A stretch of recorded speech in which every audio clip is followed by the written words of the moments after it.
झूठे जमाने भर के ताने ऐसे तो ना हमें गोरी टुकड़े जिगर करके।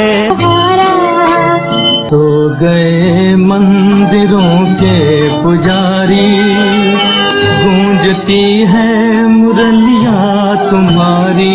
एक बाला जोगी मत वाला जोगी, द्वार तेरे दिल करने लगा है प्यार तुम्हें, प्यार तुम्हें। हाथों में घिरा है फूल भी। मोहम्मद रफी ने फिल्म संगीत की दुनिया की लगभग सभी महत्वपूर्ण गायिकाओं के साथ गाने गाए हैं। यहाँ बदला वफा का बेवफाई के वो हिंद जिसके बार का हिमाल पहरेदार है, जाते आग हो तेरे बबुआ, बहुत बुरी है ये बीमारी प्यार की। ओ राजा मोरी नहीं उम्र दिल पे तुम्हार, कह दो किसी से दर्द लिया था, कह दो किसी से हम क्या करें। ये दिल तुम बिन कहीं रोशनी का झरमट है, मस्तियों का घेरा। दिलरुबा दिल पे तू ये सितम किए जा। ऐसी कई गायिकाएं हैं जिनके करियर की शुरुआत मोहम्मद रफी के साथ गाए गानों से ही हुई। मेरे हमदम बाहों में आ जाओ, क्या हुआ तेरा वादा प्यार है। ना बोलो बोलो। रफी साहब ने इन नई गायिकाओं के साथ हालांकि एक से बढ़कर एक गाने गाए। आती होगी याद मेरी, अभी तो मुझे मिली मेरे दिल पर जिंदगी भर नाम तेरा।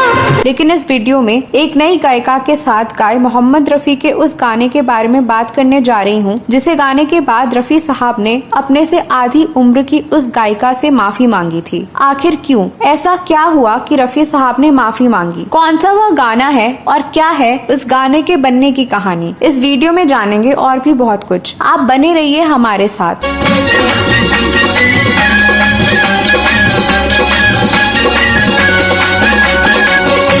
दोस्तों, मोहम्मद रफी ने अपने गायन के करियर के दौरान 80 से अधिक गायिकाओं के साथ गाने गाए। तेरी जोत जले सुबह शाम मेरी माँ, जोत जले सुबह शाम मेरी, जब तेरी कारीगरी रे करतार। इस बगिया में सदा खुशी के फूल खिलाए रखना, मेरा तिरके बदन हो गया तेरा मेरा मिलन, रंग लाया है दीवाना। तो मनाओ वो चला मेरा दिल भर जाने। तुमने अनाड़ी चलना जा मेरी प्रीत न जा। रफी साहब ने स्वर कोकिला लता मंगेशकर से मलिका तरन्नुम, नूरजहां और मंदिर के घंटियों की आवाज वाली गायिका शमशाद बेगम जैसी महान से महानतम गायिकाओं के साथ एक से बढ़कर एक यादगार गाने गाए हैं। चुरा लिया है तुमने जो दिल को, नजर नहीं इशारों में दिल लेने वाले, बताइए ये चोर कैसे गवारा हो गया।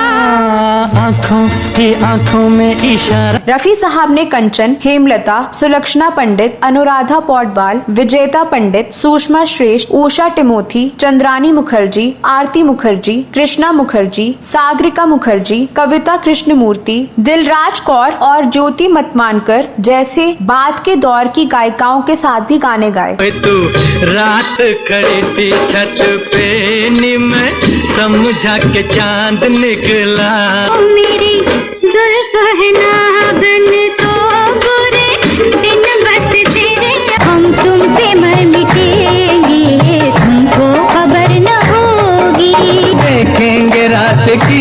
हम कब तक सहर न हो। जब जब अपना मेल हुआ तो दिन ये पुकार, साथी रे गम नहीं करना। हाथ दे तेरा वादा, हार गयो रे हम हार गयो रे, रसगुल्ला घुमाएंगे मार गयो रे। ईद के दिन गले मिलने राजा, ये मजबूरी आज भी दूरी। रफी साहब ने 1976 में अपने पहले गीत से गायकी की दुनिया में कदम रखने वाली कविता कृष्णमूर्ति के साथ एक गीत गाया था। अब ये जाना कि इसे कहते हैं आना दिल का। उन्होंने ये गीत साल 1981 में रिलीज हुई फिल्म लेडीज टेलर के लिए गाया था, जिसका संगीत लक्ष्मीकांत प्यारेलाल ने दिया था, जबकि गाने मजरू सुल्तानपुरी ने लिखे थे। इस फिल्म में संजीव कुमार, अमजद खान, प्राण और रीना रॉय ने मुख्य भूमिकाएं की थी। लेडीज टेलर काफी हद तक शम्मी कपूर की क्लासिक कॉमेडी प्रोफेसर की रीमेक है। हालांकि लेडीज टेलर में मुस्लिम परिवेश चुना गया है। लक्ष्मीकांत प्यारेलाल ने फिल्म के मूड के हिसाब से संगीत दिया है। फिल्म का सबसे अच्छा गाना है अब ये जाना कि इसे कहते हैं आना दिल का। अब ये जाना कि इसे कहते हैं आना दिल का। इस गीत को मोहम्मद रफी ने गाया है। इसी गीत में कुछ लाइनों को कविता कृष्णमूर्ति ने गाया है। कविता कृष्णमूर्ति वाले हिस्से में म्यूजिकल इंस्ट्रूमेंट नहीं है। अब ये जाना कैसे कहते हैं।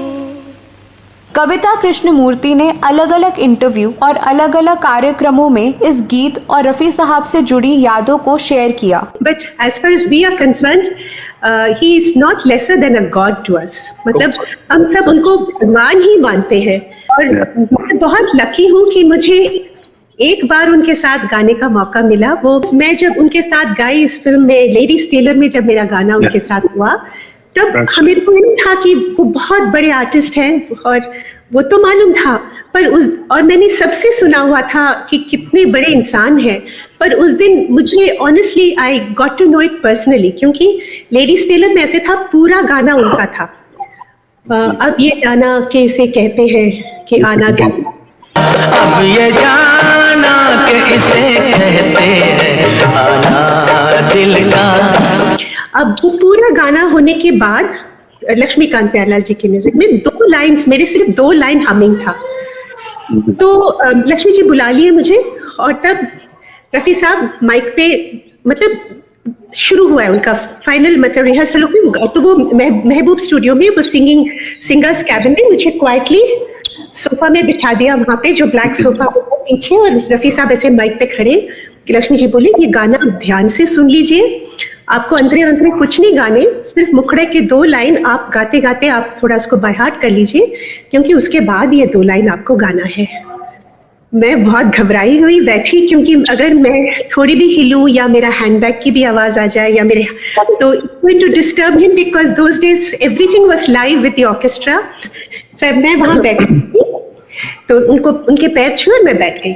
अभी रफी साहब वो गाना एक बार गाए, गान गाते गाते सेकंड अंतरे में जाके, सेकंड या थर्ड अंतरे में जाके एक लाइन पे अटक गए। ऐसे 3 टेक में हुआ कि उसी जगह पर आके वो अटक गए।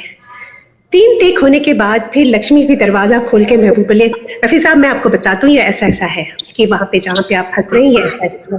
तो रफी साहब ने उनको 2-3 बार ऐसे सुना, फिर उन्होंने कुछ नोट कर लिया कि ऐसा है। 2-3 बार लक्ष्मी जी उनको सुनाए, फिर बोले नहीं अब हो जाएगा। You know, you won't believe this. After this, you know, my heart stops when I tell you what happened. I was a non-entity. I was a zero as a singer. I was nobody, and in front of him, I am nobody even now.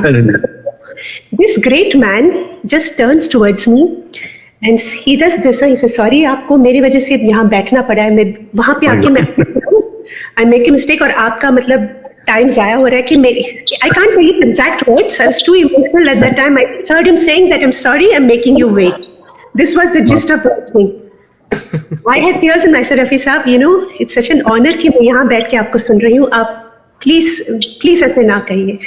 वो होने के बाद even now when I think about it, मैं सोच रही हूँ कि कितने बड़े इंसान है कि एक नोबडी के साथ उन्होंने ऐसा बिहेव किया। तो तब मुझे पता चलता था कि, क्योंकि मुझे पता है कि वहाँ जो चाय वाले हैं, जितने भी वहाँ के महबूब स्टूडियो में।